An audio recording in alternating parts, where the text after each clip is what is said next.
तमाम तारीफें अल्लाह सुब्हानहु व तआला के लिए हैं जिन्होंने अपनी किताब को अपनी हम्द के साथ शुरू किया और फरमाया अल्हम्दुलिल्लाह रब्बिल आलमीन अर्रहमानिर रहीम मालिक यौमिद्दीन।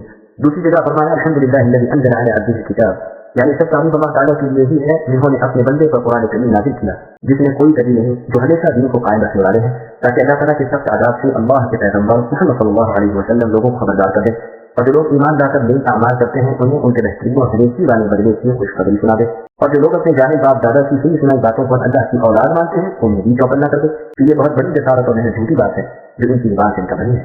ऐ नबी, आप इनके पीछे अपनी जान में घुंडा लगाओ। अल्लाह ताला ने अपने इस कलाम को समझने की ताकीद भी इसी जिक्र कर दी है।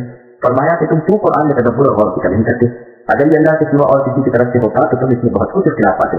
दूसरी जगह फरमाया है, मुबारक किताब को हमने तुम्हारी तरफ से नहीं उतारा ताकि लोग इसमें गौर करें और अक्लमंद लोग नसीहत हासिल करें। तीसरी जगह अल्लाह ने फरमाया, ये लोग कुरान के समझने की कोशिश क्यों नहीं करते? क्या इनके दिलों पर हुक्म लग गए हैं?